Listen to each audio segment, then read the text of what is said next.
الشیطان الرجیم بسم اللہ الرحمن الرحیم۔ حضرت محترم آپ حضرات درس حدیث سماعت کر رہے ہیں، اور درس حدیث کے اندر میں آپ حضرات کے سامنے روزوں کے احکام، روزوں کے مسائل اور اس کے فضائل میں آپ حضرات کے سامنے بیان کر چکا ہوں۔ آج سے انشاءاللہ تبارک و تعالی ہم زکوٰۃ کے مسائل پھر اس کے فضائل آپ کے سامنے بیان کریں گے۔ زکوٰۃ جو ہے اسلام کا بنیاد رکن ہے، اس لیے کہ حدیث میں آتا ہے اسلام کی بنیاد 5 چیزوں پر ہے: کلمہ توحید، نماز، روزہ، زکوٰۃ، حج۔ اسلام کے بنیادی اصول ہیں۔ اگر کوئی شخص ان میں سے کسی ایک کا بھی انکار کرتا ہے تو دار اسلام سے خارج ہو جاتا ہے۔ زکوٰۃ جو ہے 2 ہجری کے اندر فرض ہوئی، اس کے بعد روزے فرض ہوئے، جس کا تذکرہ قرآن مجید فرقان حمید کے اندر موجود ہے۔ ایک بات کو سمجھ لیجئے کہ نبی پاک صلی اللہ علیہ وسلم نے بڑی حکمت کے ساتھ اپنی امت کو یہ بات سمجھائی ہے اور اس کے فضائل آپ کے سامنے بیان کیے ہیں۔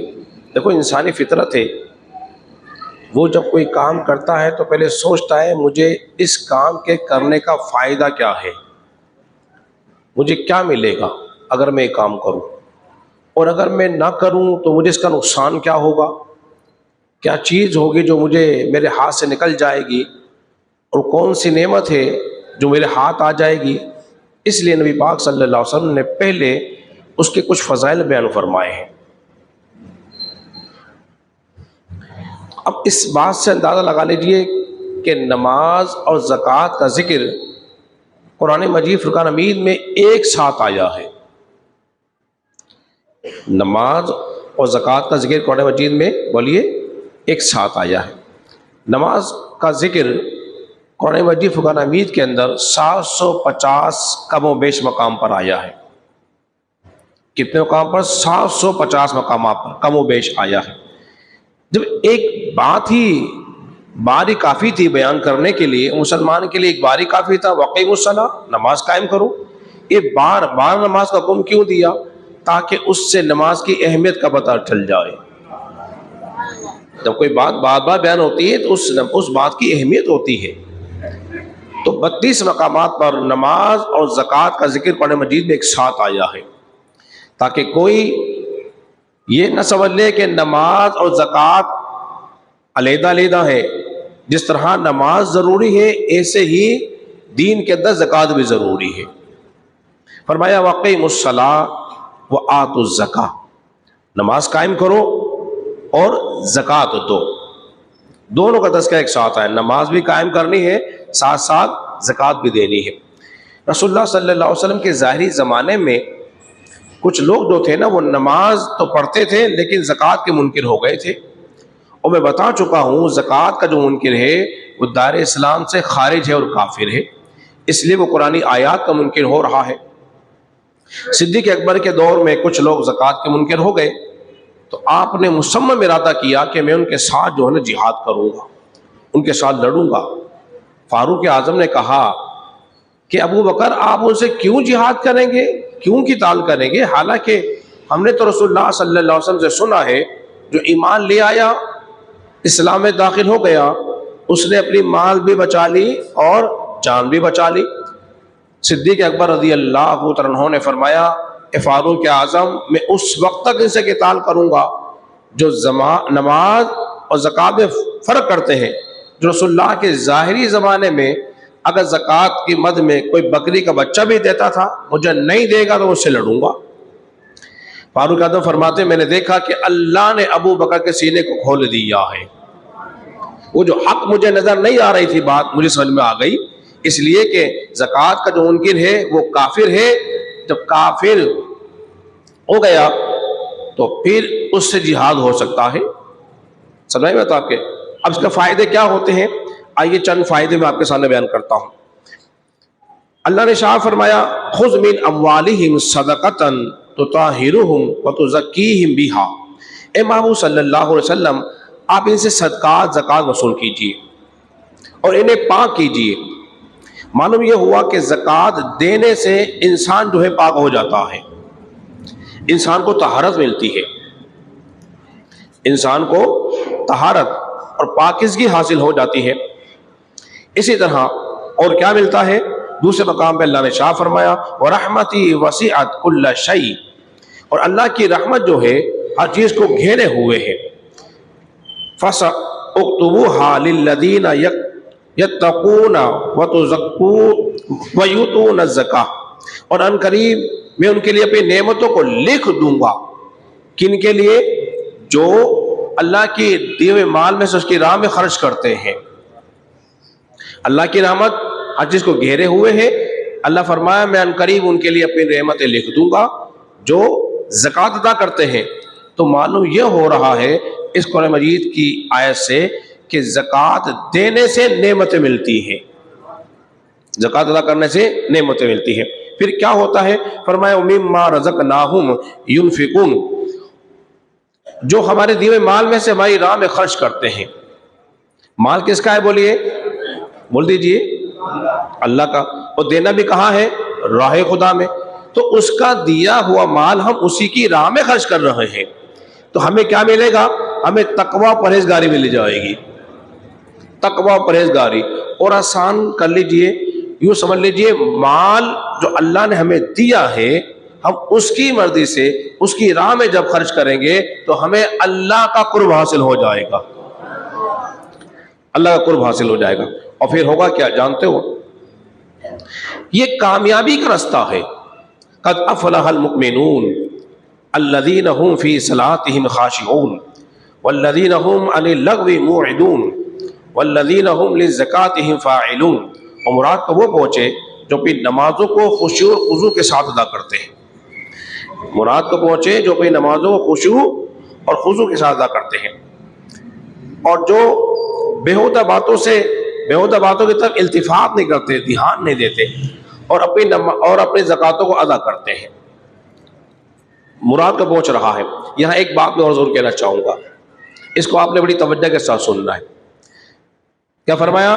قد افلح المؤمنون، مراد کا وہ پہنچا جو اپنی نمازوں کو خشوع و خضوع کے ساتھ ادا کرتے ہیں۔ خشوع اور خضوع سے کہتے ہیں جسے خبر ہی نہ ہو اس کے دائیں کون کھڑا ہے، اس کے بائیں کون کھڑا ہے، اس کے آگے کون ہے، اس کے پیچھے کون ہے، یعنی کہ نماز میں اس قدر منہمک ہو جائے اسے دنیا کی خبر نہ ہو پر رب کی رحمت کے جلووں میں گم ہو جائے، اسے خشوع و خضوع کہتے ہیں۔ تفسیر ابن عباس میں لکھا ہے یہ آیت کریمہ جو ہے نماز میں جو ہاتھ اٹھانا تھا جسے کہتے ہیں رفع دین، فرمائی اس سے منع کی دلیل ہے۔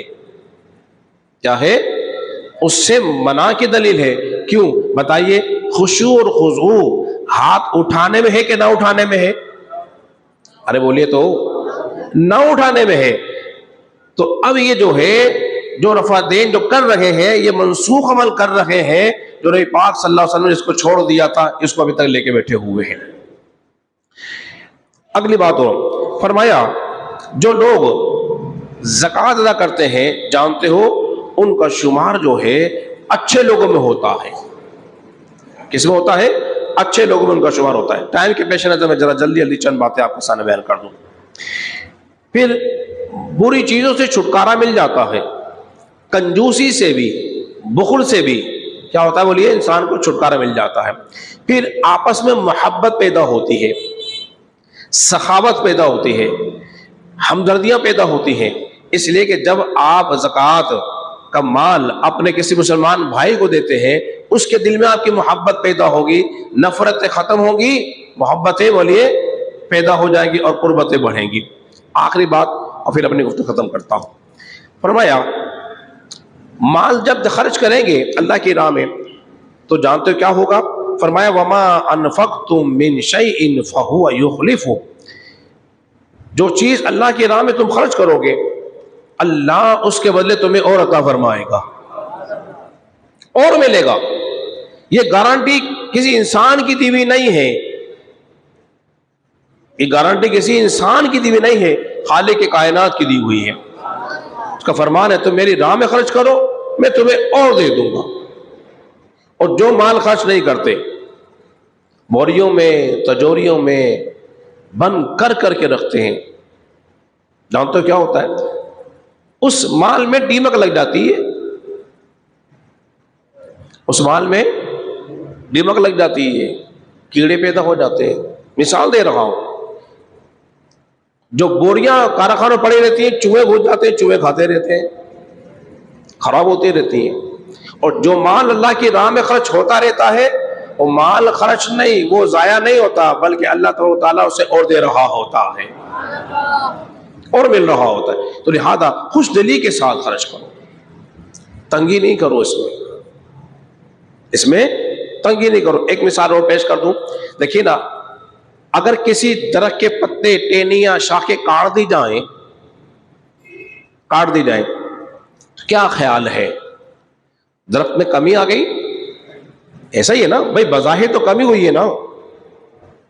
اگر آپ نے 1,00,000 میں سے 2,500 روپے زکوٰۃ نکال دی تو لاکھ میں 2,500 کم ہو گئے نا، بظاہر کم ہوئے. لیکن یقین یہ جو ہر سال زکوٰۃ ادا کرتے ہیں، اللہ ان کے مال کو ہر سال بڑھا رہا ہوتا ہے. یہ کسی پوچھنے کی ضرورت نہیں ہے. جس طرح درخت کے سارے پتے کاٹ دے، بظاہر لگتا ہے اس کے درخت تو بالکل خراب ہو گیا، گنجا ہو گیا، کم ہو گیا، لیکن جب پھلتا ہے تو پہلے سے زیادہ پھلے جاتا ہے. ایک مثال اور دے دوں، آپ سمجھتے ہیں کہ جو کسان ہے جس نے زمین میں کھدائی کی، ہل چلایا، اور وہ جھولیاں بھر بھر کے بیج کے دانے پھینک رہا ہے، ٹھیک ہے جی، بیج جس کی پیداوار کے لگائے جاتے ہیں پھینک رہا ہے، آپ سمجھتے ہیں کہ یہ پاگل آدمی ہے، بیوقوف ہے، اپنا مال ضائع کر رہا ہے. بظاہر تو اس نے بوریاں کی بوریاں خالی کر دی ہیں، زمین میں بیج ڈال ڈال کر خالی ہوئی ہے، لیکن یقین جانیے جب یہ مال پھلتا ہے، درخت بنتا ہے، پھر اس میں جو پیداوار ہوتی ہے، بوریاں کم خالی ہوئی تھی، اس سے زیادہ اللہ بھر دیتا ہے، اس سے زیادہ بھر دیتا ہے. تو لہذا زکوٰۃ جو ہے اللہ نے فرض کی گئی ہے، جو صاحب نصاب ہے، جنہوں نے اللہ نے مال دیا ہے، تو وہ اپنے مال کی زکوٰۃ پوری نکالیں گے تو یقین جانیے ہمارے ملک کا نظام، غربت ختم ہو جائے گی، اور اس معاشرے کے اندر ایک بھائی چارہ قائم ہوگا. اللہ رب العزت کی بارگاہ میں دعا ہے خالق کائنات ہم سب کو سمجھنے اور عمل پیرا ہونے کی توفیق